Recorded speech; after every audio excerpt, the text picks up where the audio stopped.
नमस्कार। देश काल में आपका स्वागत है। मैं हूं मुकेश कुमार। दोस्तों, कांग्रेस नेता शशि थरूर ये साबित करते रहे हैं कि वो सेकुलर धर्मनिरपेक्षता की खाल ओढ़े दरअसल संघी हैं, अपर कास्ट की मानसिकता वाले हैं, अपर क्लास की मानसिकता वाले हैं। और इस बार तो उन्होंने जैसे ये घोषित ही कर दिया है कि हाँ, वो संघी हैं। वो आरएसएस, बीजेपी के नेताओं और उनकी विचारधारा तक को एक पवित्र विचारधारा के रूप में देखते हैं और उनके नेताओं की प्रशंसा भी इसके लिए करते हैं। उनका जो लेटेस्ट ट्वीट है जिसको लेकर हंगामा मचा है, वो अपने आप में काफ़ी सेल्फ एक्सप्लेनेटरी है। उन्होंने लाल कृष्ण आडवाणी के 98वें जन्मदिन पर बधाई दी। कोई बुराई नहीं है, वरिष्ठ नेता हैं, बधाई देना चाहिए। 98 साल के हो गए हैं, सेंचुरी पूरी करने वाले हैं, इसमें कोई बुराई नहीं। लेकिन इस हैप्पी बर्थडे के अलावा उन्होंने कुछ और बातें जो कही हैं वो विवाद का विषय बन गई हैं। और उन्होंने एक तो ये कहा कि उनका जो जन सेवा का जो कमिटमेंट है, उनकी जो विनम्रता है, उनकी जो शालीनता है और जो उन्होंने आधुनिक भारत के निर्माण में योगदान दिया है, वो अद्भुत है। उनको वो सही मायनों में एक राजनेता बताते हैं और जिन्होंने अपनी पूरी लाइफ जो है एक जिस तरह से देश की सेवा में लगा दी, वो उसकी मिसाल है। तारीफ उन्होंने जमकर कर दी। अब इस पे रिएक्शन आना ही शुरू हो गए, क्योंकि ये जो तारीफ जो जिस नेता की है उन्होंने, वो नेता वैसा नहीं है जो इसका हकदार है।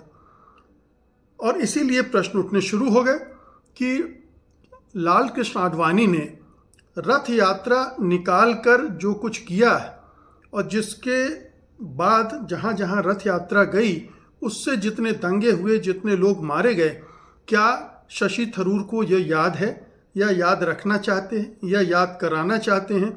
अव्वल तो किसी नेता को लाल कृष्ण आडवाणी बीजेपी वाले करें तो करें, लेकिन कांग्रेस के नेता लाल कृष्ण आडवाणी को जन्मदिन की मुबारक दें, यही अपने आप में एक विरोधाभासी है।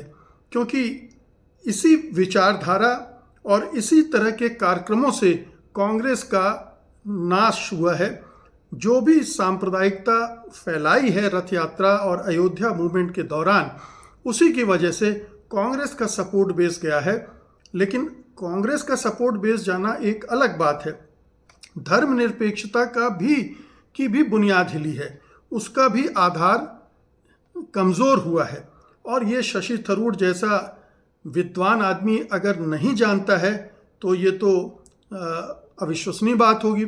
लेकिन जानते हुए भी इस तरह की बात करता है तो इसका मतलब है कि वो बहुत मक्कारी दिखा रहे हैं, वो बहुत ही चालाकी से, धूर्तता से अपने गोटियां आगे बढ़ा रहे हैं। अब इस पे जो जिस तरह के रिएक्शन आए, आप देखिए कि संजय हेगड़े जाने माने वकील हैं, उनका कहना है कि ये एक तरह से उस आदमी की प्रशंसा है जिसने नफरत के बीज बोए हैं। और ये खुशवंत सिंह को कोट करते हुए उन्होंने कहा है कि unleashing the dragon seeds of hatred in this country is not public service. यानी अगर किसी ने नफरत के बीज बोए हैं तो वो देश की सेवा नहीं कर रहा है। और इसके जवाब में जो शशि थरूर ने लिखा है वो और भी चौंकाने वाला है, क्योंकि उससे उनके अंदर का और भी बहुत कुछ सामने आ गया है। और जो उन्होंने जवाब दिया है उससे ये बात सामने आती है कि वो लाल कृष्ण आडवाणी को नेहरू और इंदिरा गांधी के समतुल्य रख रहे हैं। यानी कहाँ नेहरू और कहाँ इंदिरा गांधी और कहाँ लाल कृष्ण आडवाणी। न नेहरू ने ना इंदिरा गांधी ने, ये दोनों मॉडर्न इंडिया के आर्किटेक्ट तो कहे जा सकते हैं, लेकिन क्या लाल कृष्ण आडवाणी ने कोई एक ऐसा काम किया है जिससे उन्हें मॉडर्न इंडिया को बनाने वाला कह सकते हैं? कोई एक भी काम ऐसा उन्होंने नहीं किया है, बल्कि उल्टा हुआ है। उन्होंने जो कुछ किया है वो भारत को 1,500-2,500 साल पहले ले जाने की कोशिश की है। उनकी नज़र में भारत का स्वर्ण काल तो वही 2500 साल पहले था, और भारत को वो पीछे ले जाने की बात हमेशा करते थे। उन्होंने भविष्य का कोई नक्शा भारत के लिए नहीं सोचा था कि भारत टेक्नोलॉजी की दुनिया में इतना आगे बढ़ेगा, साइंस की दुनिया में आगे बढ़ेगा, स्पेस की दुनिया में आगे बढ़ेगा, ज्ञान विज्ञान के क्षेत्र में उपलब्धियां हासिल करेगा। ऐसा कुछ भी नहीं था। उनकी पूरी विचारधारा, उनका पूरा सोच था वो अतीतगामी था, वो अतीत जीवी व्यक्ति थे हैं बल्कि, और उसी तरह से वो अपनी चीज़ों को रखते थे। तो उन्होंने जो नेहरू से तुलना कर दी, ये और भी खतरनाक है। नेहरू का एक पूरा जीवन सचमुच में देश की सेवा में निकला है। पूरे आज़ादी के आंदोलन के दौरान वो जेल जाते रहे, करीब 9-10 साल वो जेल में उन्होंने काटे, और लगातार उनकी विद्वत्ता अंतर्राष्ट्रीय स्तर पर ख्यात थी। उनको बड़े विद्वान माना जाता था दुनिया भर में। उनको बड़ा अच्छा आदर्श नेता के रूप में देखा जाता था। लेकिन क्या दुनिया में कोई भी आडवाणी को आदर्श नेता के रूप में देखता है? क्या बोलता है कि नेता हो तो आडवाणी जैसा? बिल्कुल भी नहीं। तो ये जो चीज़ें कही हैं उन्होंने, ये अपने आप में एक बहुत ही दुखद हैं, और कांग्रेस के लिए तो आत्मघाती हैं। कांग्रेस को नुकसान पहुंचाने की कोशिश कर रहे हैं। देखिए, अगर आज़ादी के आंदोलन में आप देखें, उस दौरान कांग्रेस का जो संरचना थी उसमें हर तरह के लोग थे। उसमें हिंदू महासभा के लोग भी थे, आरएसएस के लोग भी होते थे, और बाकी लोग तो होते ही थे। तो ये जो आरएसएस और हिंदू महासभा के लोग होते थे, वो आज़ादी की लड़ाई लड़ने के लिए नहीं होते थे।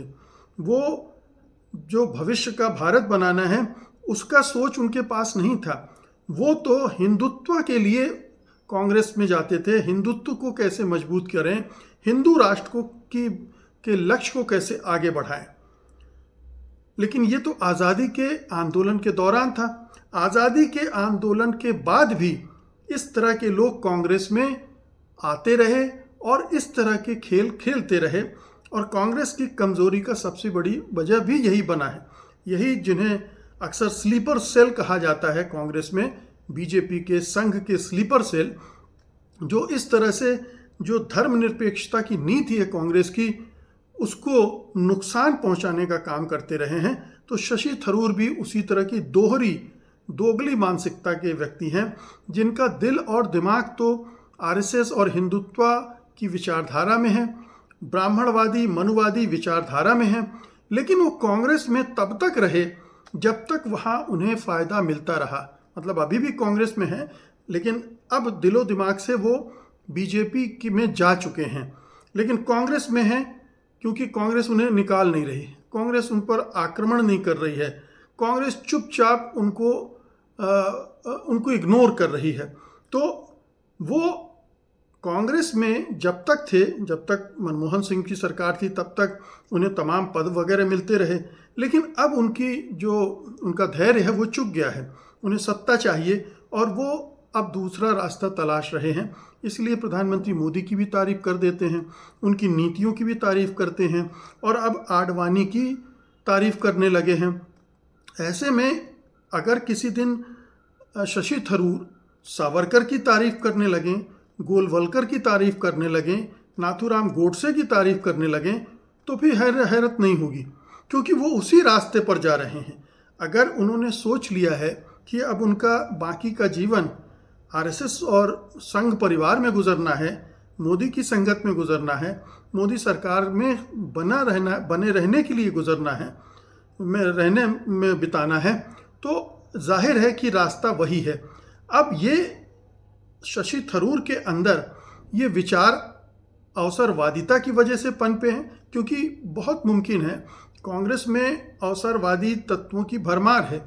वो कोई लड़ाई नहीं लड़ना चाहते, वो संघर्ष नहीं करना चाहते हैं, वो चाहते हैं कि सत्ता का छीका टूटे और उनको जो भी माखन मलाई मिले खाने को वो खा लें। तो वो मेहनत नहीं करते हैं, और इसीलिए कांग्रेस की ये दुर्गति भी हुई है। ऐसे ही नेता शशि थरूर हैं जो हवा से टपके हैं और जिनका अपना जीवन किसी तरह के संघर्ष से नहीं निकला है। वो हाई फ्लाई व्यक्ति हैं, और उसी तरह का सोच है, उसी तरह। अब उन्हें ये चैन नहीं आ रहा है कि बिना सत्ता कैसे जिएं। सत्ताजीवी लोग सत्ता से बाहर निकलते ही बिन पानी मछली की तरह तड़फड़ाने लगते हैं।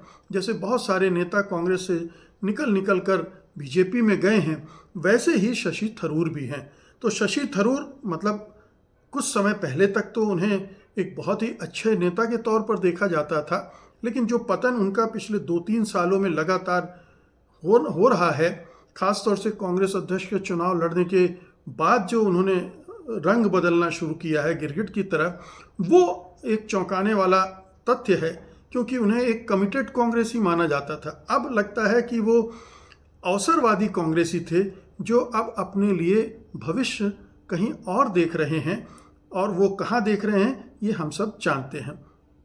अब ये जो आडवाणी के महिमा मंडन, आडवाणी को गौरवान्वित करने की जो सोच है, उस पर भी सोचना चाहिए। आडवाणी के बारे में भी सोचना चाहिए कि वो किस तरह की उन्होंने सर्विस इस देश के लिए की है। देखिए, आडवाणी ने कोई संघर्ष नहीं किया, किसी आंदोलन में हिस्सा नहीं लिया। वो आरएसएस के प्रचारक थे, फिर भारतीय जनता पार्टी के नेता हो गए, और भारतीय जनता पार्टी में इधर उधर भाषण वगैरह देते रहे। एक इमरजेंसी का दौर ज़रूर आया था जिसमें उन्हें भी जेल जाना पड़ा था, लेकिन इमरजेंसी की एक छोटी सी अवधि को छोड़ दें तो उसके अलावा उनके पास उनके सीवी में, बायोडाटा में कोई भी संघर्ष आंदोलन का हिस्सा उस तरह से नहीं दिखेगा। अभी अयोध्या आंदोलन पर आऊँगा मैं, लेकिन ऐसा कोई संघर्ष नहीं दिखेगा। वो जब पहली बार सूचना एवं प्रसारण मंत्री बने थे तो उन्होंने पूरे मीडिया के भगवाकरण का आंदोलन जैसा शुरू कर दिया था। आंदोलन नहीं कहने चाहिए, अभियान शुरू कर दिया था।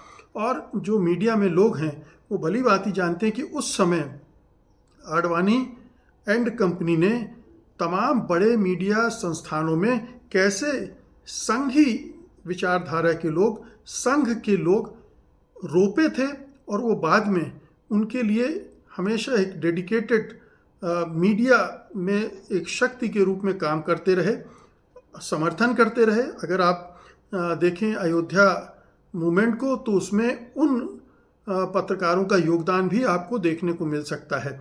तो उस तरह से कोई संघर्ष नहीं किया, पूरी सरकार का और मीडिया का सेफ्रनाइजेशन करते रहे। इसके बाद अयोध्या आंदोलन को उन्होंने उठा लिया और पूरे देश भर में एक नफरत का वातावरण बनाया, हिंसा का वातावरण बनाया।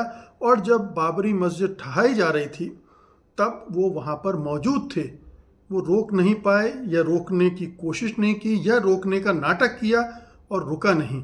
तो ये सब उनकी आंखों के देखते हुए था। हालांकि मतलब उन्होंने अफसोस भी जाहिर किया था, लेकिन अफसोस जाहिर करने से क्या होता। वो एक बड़ी त्रासदी थी आज़ाद भारत की, जिसने दुनिया भर में भारत को बदनाम कर दिया, कलंकित कर दिया। और ये खुद अटल बिहारी वाजपेयी ने कहा था कि हालांकि अटल बिहारी वाजपेयी भी उतने ही जिम्मेदार थे बाबरी मस्जिद के ढहने के, लेकिन ये इनका दोगला चरित्र है, दोहरा चरित्र है। कहते कुछ हैं, करते कुछ हैं। ये इनका आडवाणी का रहा है, और यही उनके चेले ने किया है।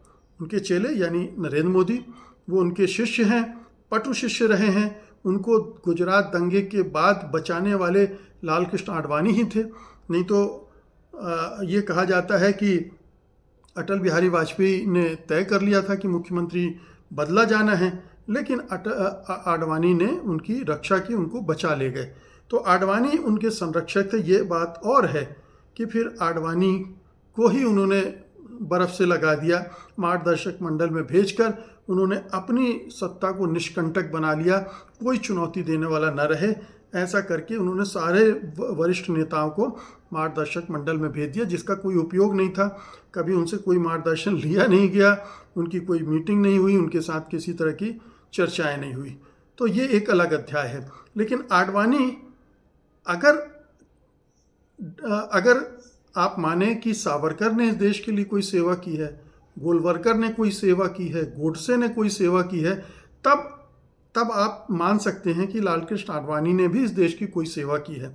अन्यथा जिस तरह से इन सब नेताओं ने इस देश की बुनियाद को कमज़ोर किया है, हिंदू मुस्लिम भाईचारे को या तमाम समुदाय जो धार्मिक समुदाय उनके बीच जो सौमनस्य होना चाहिए उसको नष्ट भ्रष्ट करने का काम किया है, उसमें लाल कृष्ण आडवाणी का योगदान भी उतना ही है।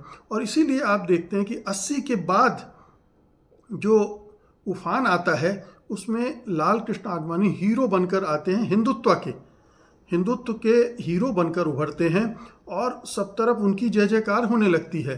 हिंदुत्ववादी उनको खुदा मानने लगते हैं। ये और बात है कि फिर वो जिन्ना की मज़ार पर चले गए और उसकी वजह से संघ उनसे चिढ़ गया और फिर उनका पूरा राजनीतिक करियर उसने बर्बाद कर दिया। तो वो चूक लाल कृष्ण आडवाणी से हो गई।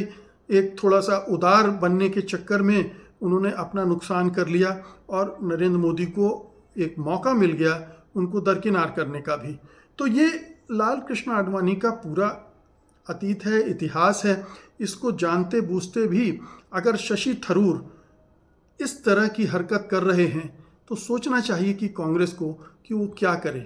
क्या वो इस तरह के लोगों को अपने, ये तो आस्तीन के सांप हैं, इनको क्या अपने आस्तीन में पालती रहेगी, डसने देती रहेगी और कांग्रेस को कमज़ोर होने देती रहेगी? कांग्रेस लीडरशिप को अब एक निर्णय लेना चाहिए, इस तरह के व्यक्ति को दंडित करना चाहिए, ये हिम्मत दिखानी चाहिए। ठीक है कि कांग्रेस पार्टी उदारता बरतती है, ज़्यादा लोकतांत्रिक है, उसमें जो आलोचना की आवाज़ें हैं, निंदा की आवाज़ें, उन्हें रोका नहीं जाता। जैसे बीजेपी में होता है कि नरेंद्र मोदी के खिलाफ कोई चू भी कर दे तो उसकी गर्दन साफ हो जाएगी। यहाँ कांग्रेस की परंपरा वैसी नहीं है।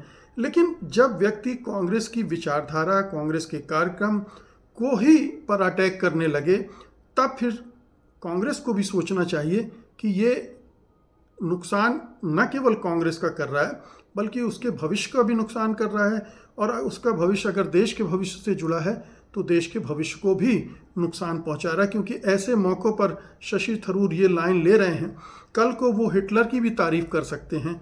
हिटलर ने भी अपने देश के लिए बहुत बड़ा योगदान दिया था, बड़ी सेवा की थी, ये भी कह सकते हैं शशि थरूर। तो शशि थरूर अगर उस दिशा में चल पड़े हैं तो पता नहीं कितना गिरेंगे वो, कितना उनका पतन होगा। लेकिन पतन की राह पर हैं वो सिर्फ इसलिए कि उन्हें सत्ता चाहिए, या फिर इसलिए भी कि उनकी मानसिकता भी वही सवर्णवादी, ब्राह्मणवादी, हिंदुत्ववादी है। और अंततः तो उनका घर ठिकाना, अंतिम ठिकाना बीजेपी ही हो सकती है, संघ ही हो सकता है। बहुत बहुत शुक्रिया आपका, धन्यवाद, नमस्कार।